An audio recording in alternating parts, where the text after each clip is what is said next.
Tomat bukan tanaman asli Indonesia ya lur. Ada yang bilang asalnya dari daratan Amerika, masuknya ke Indonesianya sejak abad 18.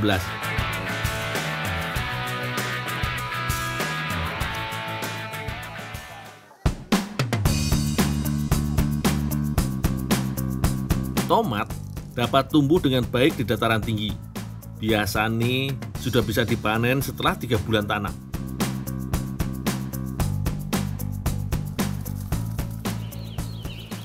Wis, akeh iki hasil panennya. Aku harus langsung nganter tomatnya, mumpung masih seger-seger buahnya.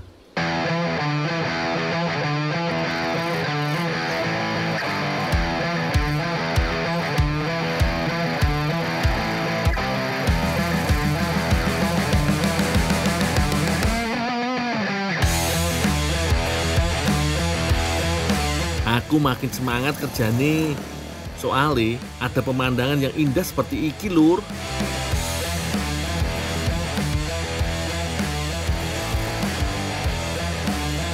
Dusun Petung yang ada di Kecamatan Windusari, Magelang, Jawa Tengah iki bisa dibilang dusun tertinggi.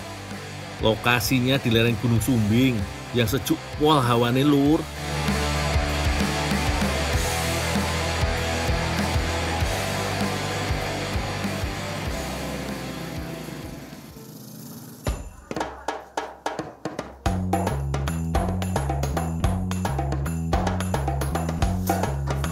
Ya Bu. Tolong dibawa ke atas ya, tapi jangan lupa dicuci dulu. Oh, ya Bu.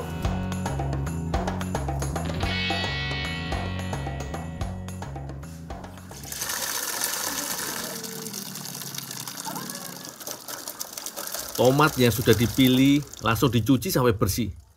Ojo sampai ada kotoran yang menempel. Sambil mencuci, sekalian membuang tangkainya yo.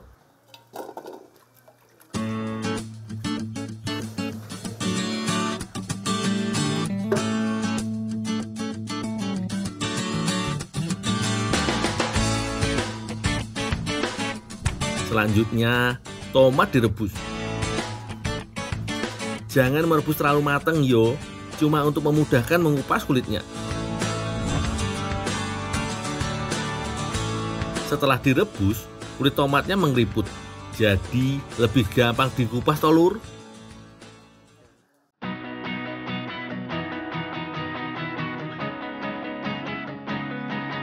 Oh iyo, yang mau dipakai hanya daging buahnya aja. Makanya biji tomat juga harus dibuang.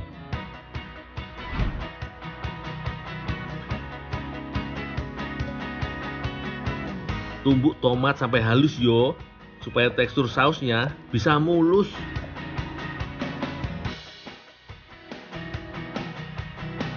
Wis beres numbuk iki. Sekarang tinggal memasak tomat sampai jadi saus.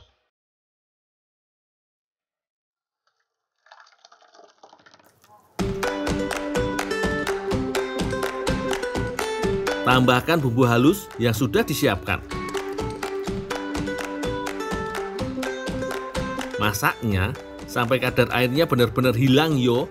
Kira-kira butuh waktu 2 jam lah. Ojo lali, harus terus diaduk supaya saus nggak menggumpal dan gosong bagian dasarnya. Kalau sudah mulai mengental seperti iki, tanda nih saus sudah jadi. Bisa langsung dimasukkan ke botol kemasan yo.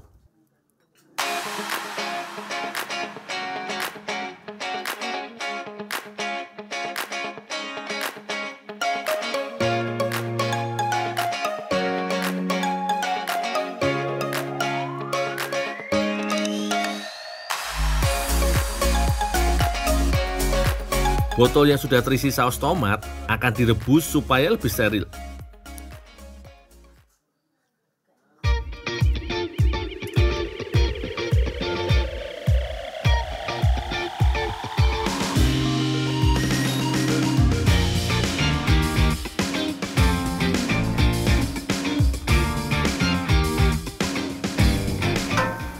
Wis lembut turung Dul. Udah Bu. Iki dekake Mbak Nisa. Oh. Gawe sele. Ya Bu.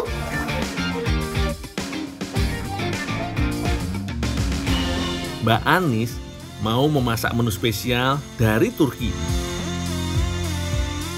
Namanya baklava. Wah, koyo opo kuwi?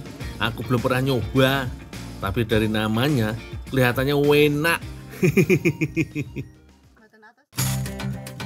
Ada 2 adonan yang mau dibuat yo.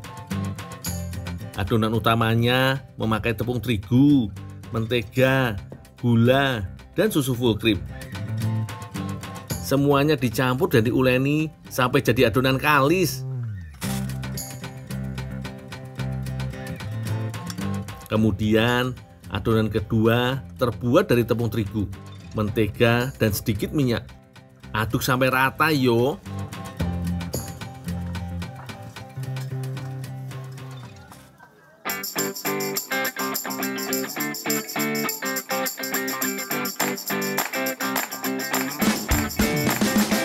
Lalu tambahkan adonan kedua. Nanti mau disusun jadi berapa lapis ya lur? Katanya sih Mbak Anis mau buat 5 lapisan. Untuk isi baklava, Mbak Anis sudah menyiapkan kacang tanah sangrai. Tumbuk kacangnya, tapi jangan terlalu halus. Jadi nanti pas dimakan masih ada tekstur krenyesnya kacang. Biar makin meriah baklavanya, tambahkan manisan tomat yo. Iki buatan ibu-ibu di sini juga loh. Potong kecil-kecil supaya pas ukurannya untuk isian.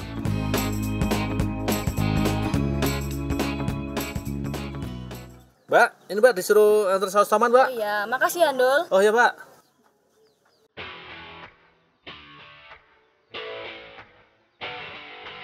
Supaya lebih masuk rasanya ke baklava, saus tomat diolah jadi selai dulu.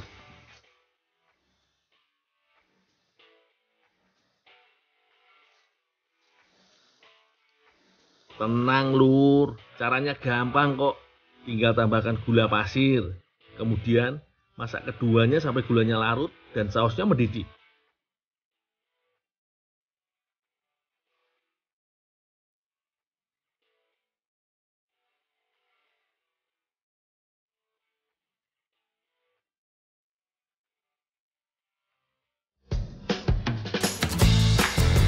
Sekarang tinggal menyusun baklava wae lur.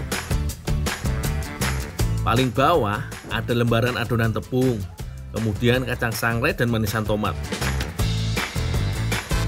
Selanjutnya, lapis lagi dengan lembaran adonan dan isi baklava. Ulangi lagi sampai 5 lapisan yo.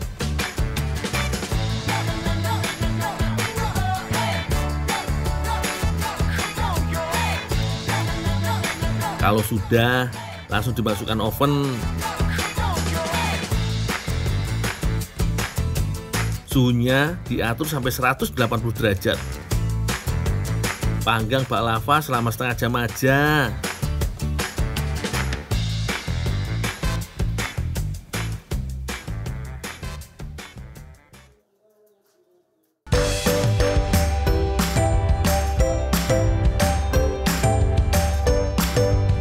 Ini dia baklava ala Windusari.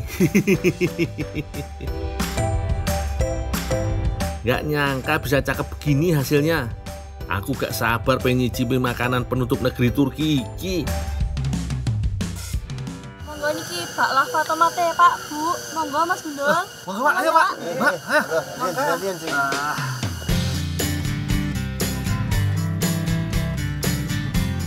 Enak Gundul? Rasanya meriah banget lur. Begitu digigit, langsung terasa manis asam segarnya si saus tomat. Kemudian ada gurih dan renyahnya kacang. Terus ada legitnya manisan tomat yang menjadi pelengkap baklava. Paling pas makan sore-sore ditemani teh panas lur.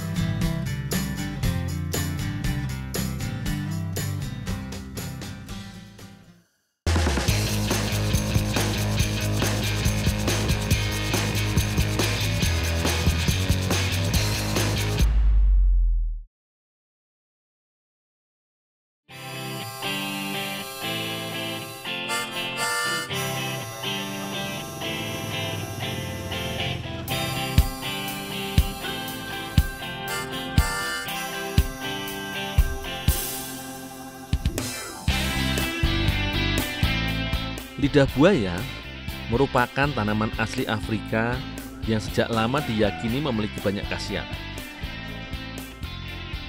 Tercatat dalam sejarah, lidah buaya telah digunakan sebagai bahan baku kosmetik dan juga pelembab kulit di Mesir kuno sejak tahun 1500 sebelum Masehi pada zaman Cleopatra.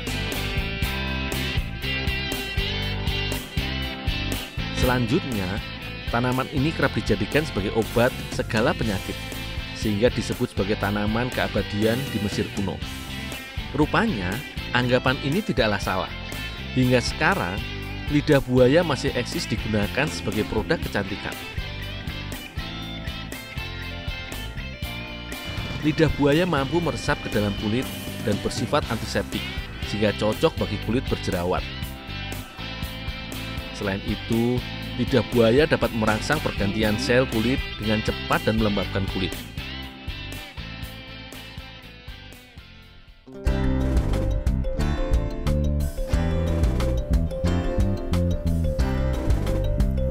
Hari ini, di Desa Cisampik, Kecamatan Dawan, Subang, Jawa Barat, aku berencana untuk membuat olahan pangan dari lidah buaya. Jika biasanya lidah buaya dijadikan sebagai campuran minuman, kali ini aku akan membuat lidah buaya menjadi campuran kue lapis.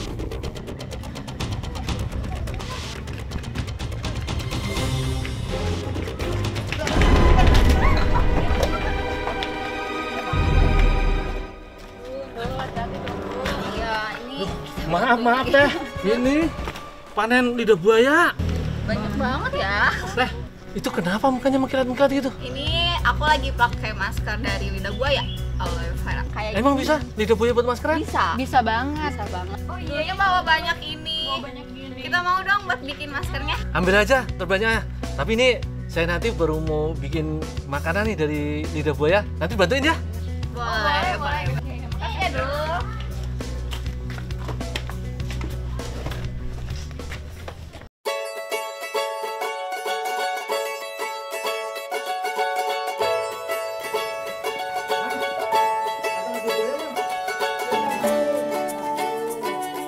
Bagian yang akan kuolah kali ini adalah daging lidah buayanya.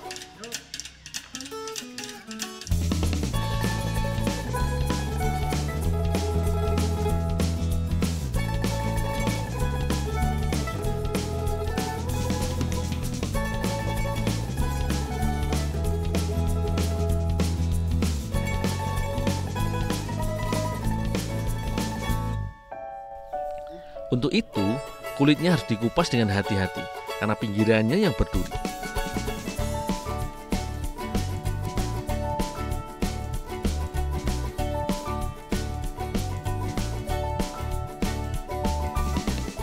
Ternyata, lidah buaya tidak hanya baik sebagai kosmetik saja. Jika dikonsumsi, lidah buaya dapat merangsang pertumbuhan bakteri baik di dalam usus hingga dapat mengatasi masalah pencernaan.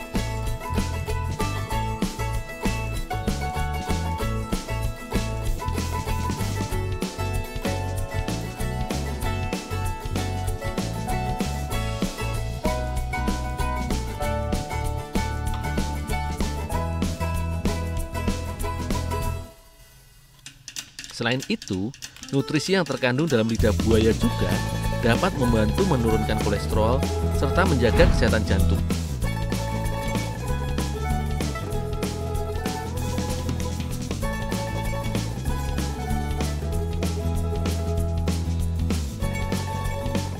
Dengan segudang kandungan manfaat ini, wajar saja jika di Tiongkok makanan ini disebut tanaman suci.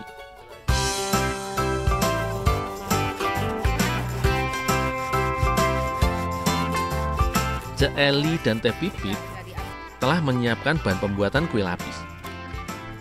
Kue lapis ini dibuat dengan air santan agar rasanya gurih.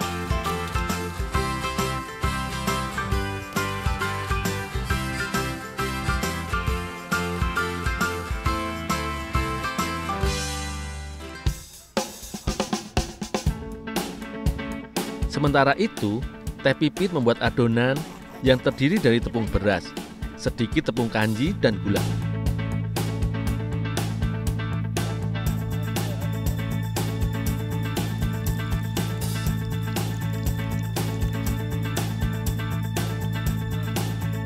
Semua bahan ini dilarutkan dengan menggunakan air santan hingga tercampur sempurna.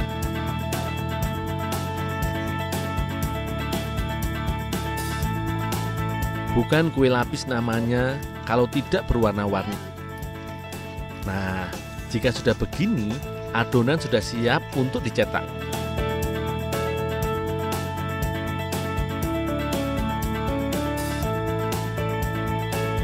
Walau sangat bermanfaat, tapi lendir yang ada pada lidah buaya ini pahit rasanya.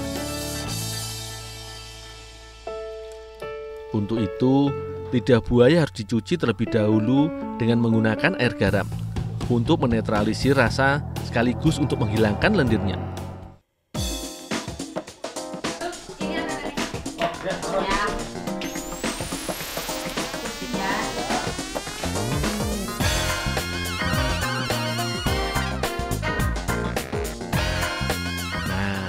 Semua bahan sudah siap, saatnya untuk mencetak adonan dengan cara dikukus.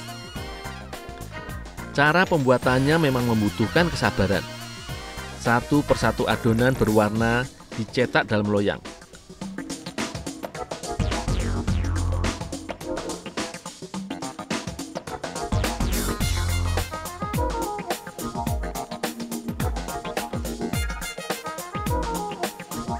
Jika adonan sudah setengah matang, barulah potongan lidah buaya ditambahkan, lalu dilanjutkan dengan warna lainnya.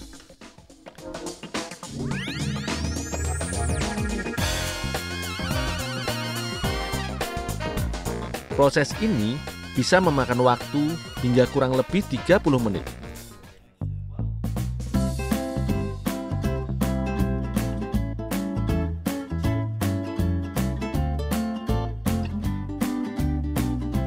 Kue lapis lidah buaya pun sudah jadi. Warna-warninya memang menggugah selera.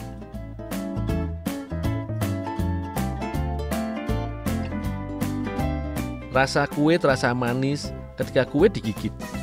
Tekstur kenyal dan segar dari lidah buaya mulai terasa hingga menambah kenikmatan kue lapis. Kini, lidah buaya tidak hanya dikenal sebagai alat kosmetik dan minuman saja. Dengan sedikit sentuhan kreasi, lidah buaya bisa dijadikan sebagai kudapan yang enak rasanya.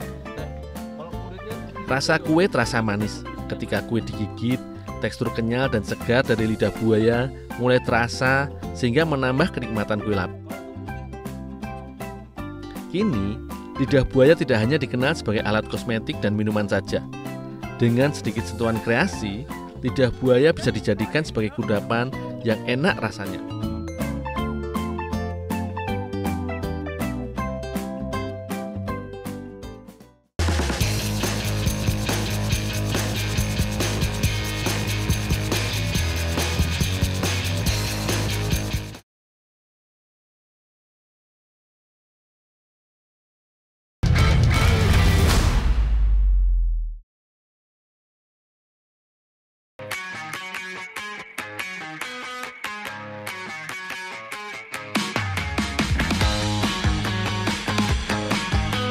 Lur, aku lagi berada di wilayah Kalimantan Timur nih.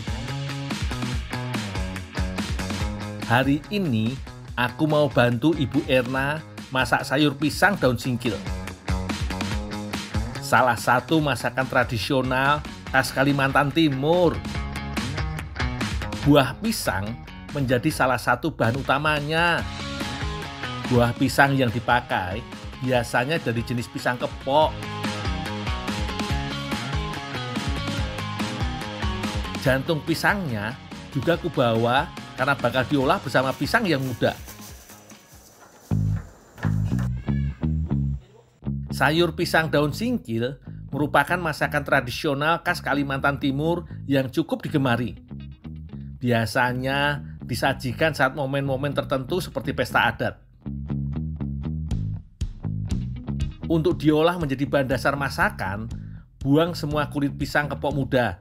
Jangan sampai ada bagian kulit berwarna hijau yang tertinggal.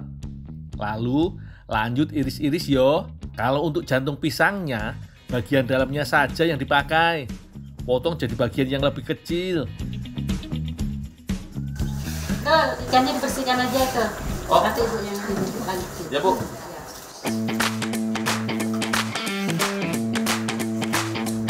Bahan lainnya yang dibutuhkan adalah daun singkil, Lur. Di daerah lain, daun singkil ini disebut juga dengan daun waung atau berbuas.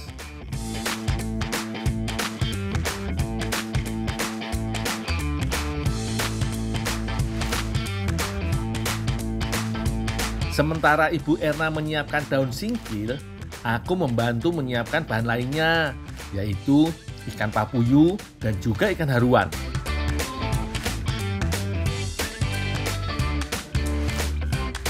Masyarakat Kutai yang juga hidup di sekitar Sungai Mahakam memang tak bisa dilepaskan dari olahan berbahan dasar ikan.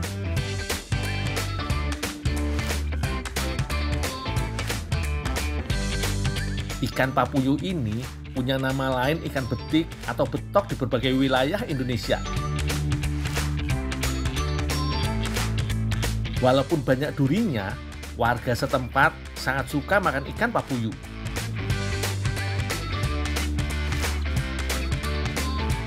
Oh iya, Lur, sayur pisang daun singkil termasuk sayur kuah bening. Cara masaknya cukup mudah dan sederhana, Lur.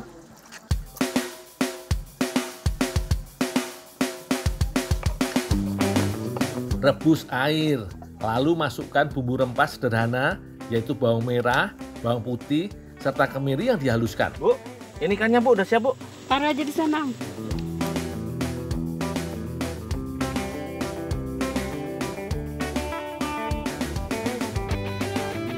Setelah mendidih, masukkan ikannya.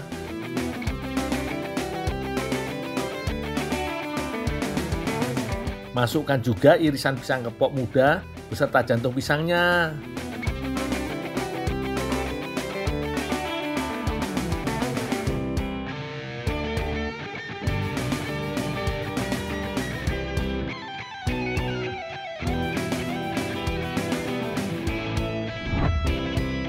Daun singkil jadi bahan terakhir yang dimasukkan.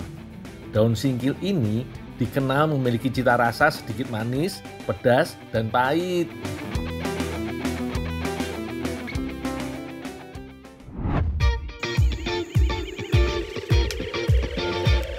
Sudah matang iki, Lur. Yuk Bu, Pak, kita makan bareng.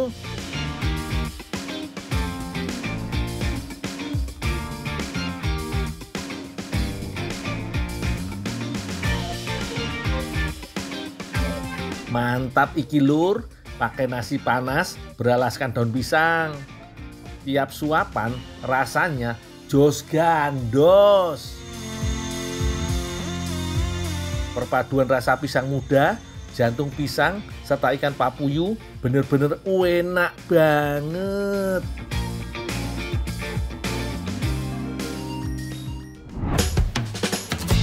Kali ini aku melipir sedikit ke sekitar dataran tinggi Cipanas, Kabupaten Cianjur, Jawa Barat nih.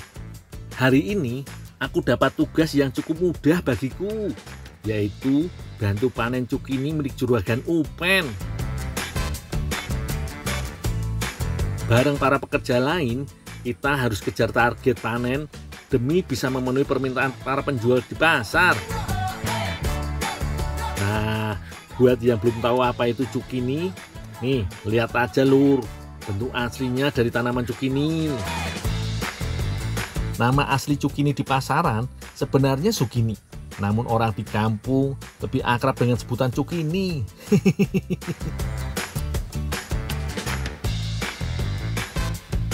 Tanaman sejenis labu yang buahnya dipanen sebelum matang ini sangat kondang di dunia kuliner Eropa, Lur.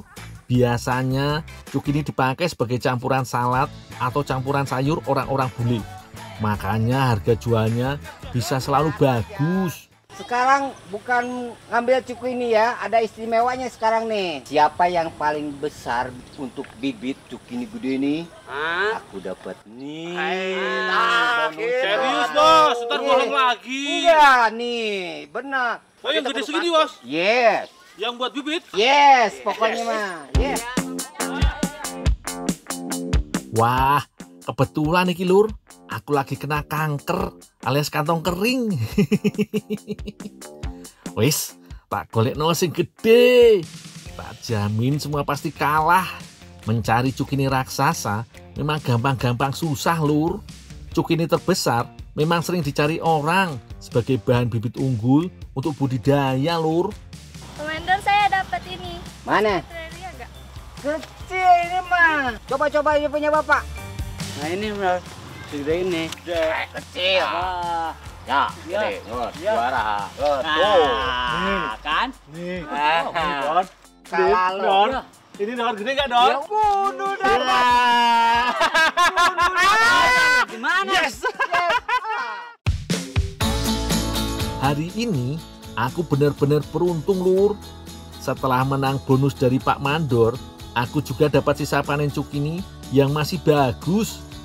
Rencananya cukini ini akan diolah jadi cemilan enak sama Teh Yusti. Sebelum diolah lebih lanjut, cukini harus kita kupas dulu bagian kulitnya. Setelah itu, cuci bersih sampai tidak ada sisa kotoran bekas panen tadi. Selain harganya cukup tinggi di pasaran, cukini juga punya kandungan gizi yang bagus buat tubuh manusia. Dalam 100 gram cukini terkandung banyak zat penting seperti vitamin A, C, dan K. Ditambah lagi kandungan penting lainnya seperti mangan, potasium, hingga asam folat.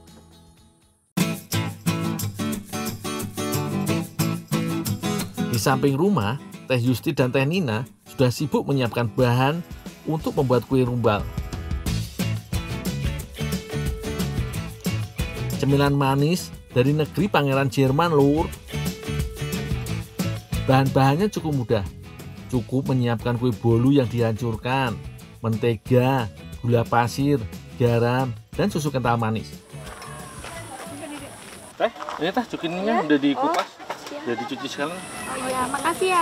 Ya. Semua bahan adonan kemudian dicampur dalam satu wadah dan diaduk sampai menyatu. Sementara cukini harus diparut sampai halus sebelum dicampurkan ke dalam adonan. Resep ini terinspirasi untuk memanfaatkan sisa-sisa kue bolu yang sudah tidak dimakan dalam setiap acara di kampung, Lur. Jadi, tidak ada yang mubazir. Setelah adonan kalis, tambahkan hasil parutan cukini. Wes, campur terus Teh. Resep simple, mudah dan cepat. Tambahkan sedikit pewarna makanan biar sedap dipandang mata.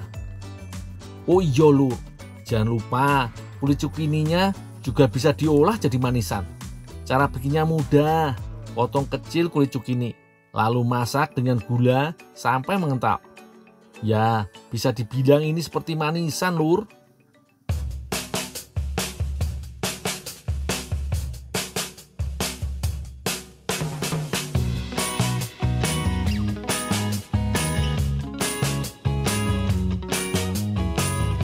Satu langkah terakhir, Lur. Sebelum rumbul cukini bisa disantap, cetak seperti bola-bola kecil seperti ini, lalu tambahkan manisan kulit cukini di atasnya. Sedap iki, Lur. Wah, sungguh hari ini keberuntunganku, Lur. Sudah dapat bonus dari Pak Mandor, dapat kue lezat juga dari Teh Yusti. Mana rumbul cukini, enak banget iki. Ada manisnya, ada kecut-kecutnya sedikit, suweger, penghilang ngantuk pokoknya, Lur. Teksturnya juga lembut banget iki, bikin pengen nambah terus. Dulur kabeh, bikin sendiri di rumah lah, supaya tahu rasanya.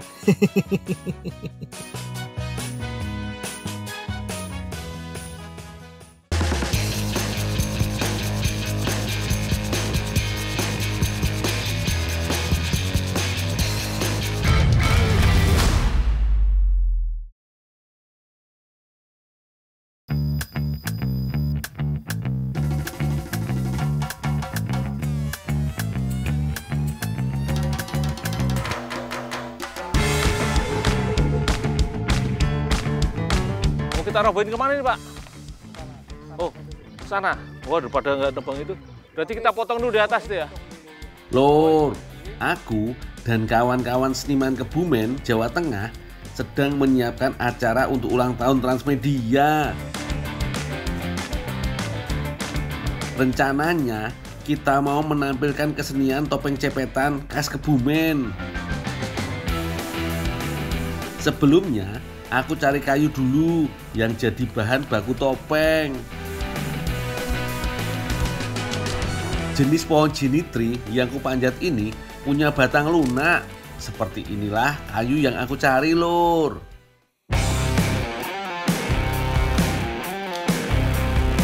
Lalu ujungnya aku ikat. Dengan begini pohon akan jatuh di tempat yang diinginkan.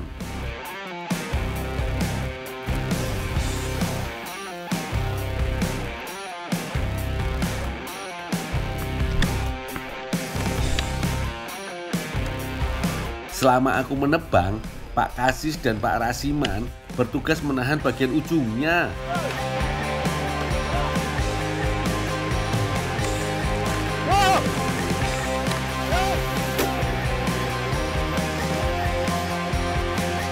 Lanjut, bikin topengnya yuk, Lur. Setelah dipotong, kira-kira seukuran panjang wajah, kupas kulit kayunya. Kalau sudah, kayu langsung dipahat.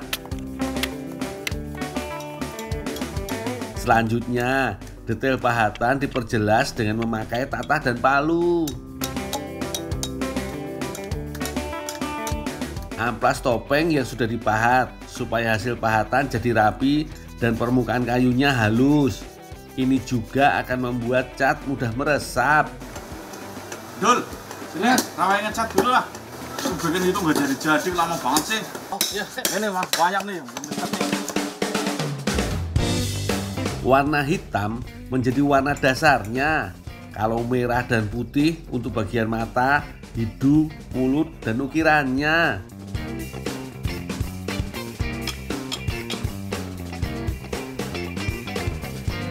Kalau catnya sudah kering, kelengkapan topeng sudah bisa dipasang. Ijuk dipasang sebagai rambut, kumis, dan jenggot pada topeng.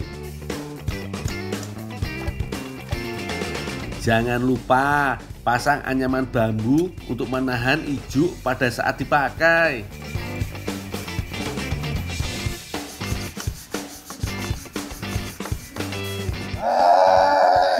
Dul, saya lapar.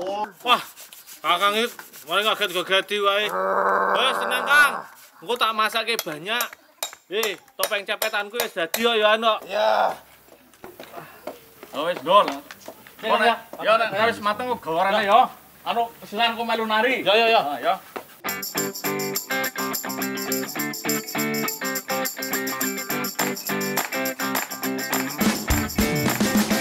Bu Ramin, Bu Triani, Mbak Sri sudah menyiapkan masakan untuk syukuran hari ulang tahun Transmedia. Kata Bu Triani, ada dua masakan utama yang akan dibuat, tumpeng dan ingkung. Bu Triani bertugas menyiapkan ingkung. Bumbu yang dipakai ketumbar, kunyit, jahe, bawang merah, dan bawang putih goreng. Nah, Bu Ramin urusan membuat bumbu tumpeng. Bumbu uleknya ya cuma kunyit dan garam.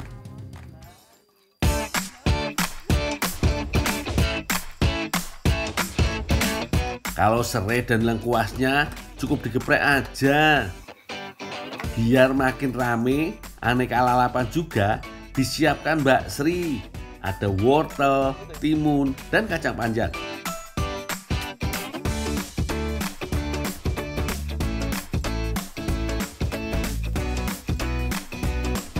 Sebelum dimasak, siram banyak dengan air mendidih supaya bulunya mudah dicabut.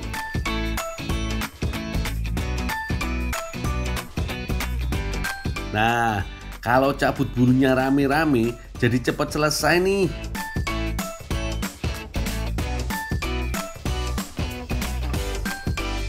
Biasanya yang dimasak jadi ingkung hanya ayam atau bebek, tapi angsa juga sah-sah saja. Malah lebih besar dan lebih menarik, ya toh? Mas, Banyaknya udah siap belum, Mas? Wis ya barang, Dul. Oh, sini Mas, biar saya masaknya, Mas. Wis ya, Dul. Oh. Arep masak sih, Pak. Sini, Mas, saya masak dulu, Mas. Ya. Mas ya. Iya, iya.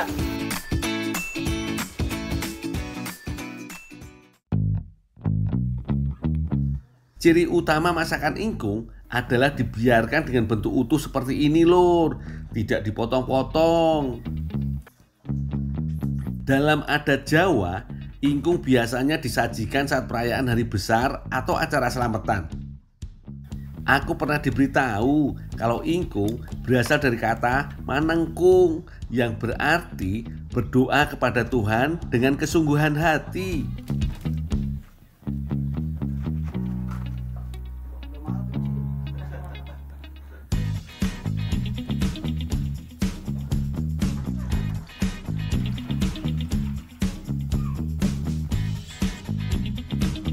Selanjutnya, masak banyak dalam air santan yang sudah diberi bumbu lengkap.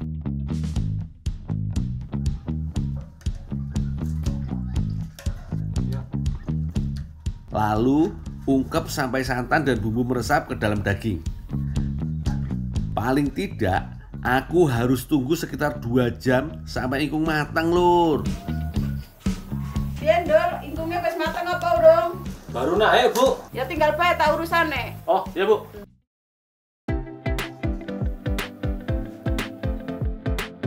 Nah, kalau ini bumbu nasi kuning yang sudah dicampur santan.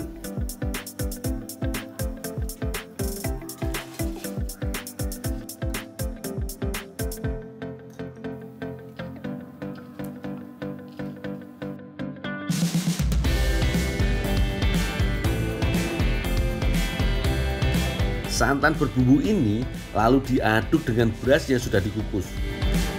Lalu didiamkan sampai bumbu meresap ke nasi.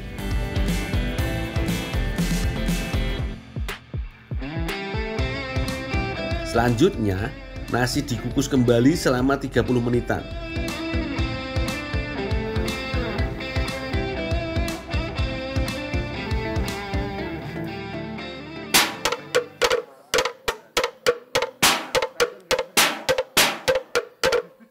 Saat kentongan bambu dan blek dimainkan, spontan para pemain cepetan langsung menari mengikuti irama. Aku juga tidak mau ketinggalan, Lur. Katanya, kesenian cepetan berkisah tentang masyarakat yang mengalami musim paceklik dan harus membuka lahan untuk bercocok tanam. Namun, cara itu tidak mudah karena mereka harus berhadapan dengan makhluk halus yang mendiami hutan. Topeng-topeng yang dipakai para penari ini jadi gambaran sosok makhluk halus. Selain itu, ada pula karakter lain seperti tokoh manusia dan beberapa jenis binatang.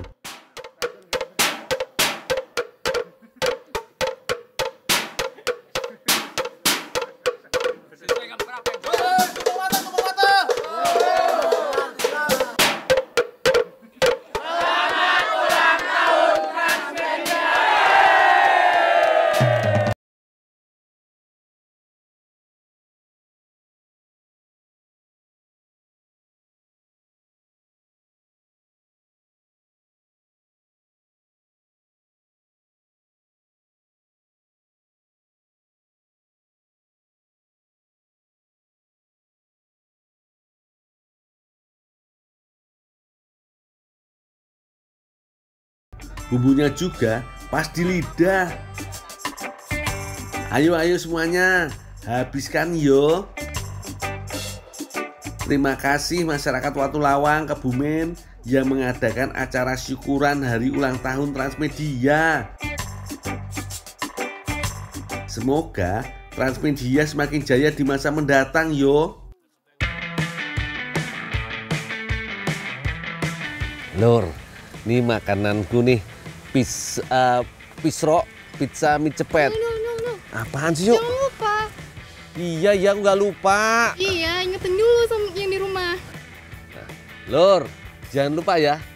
2 hari lagi ultahnya Transmedia. Nah, Transmedia power up.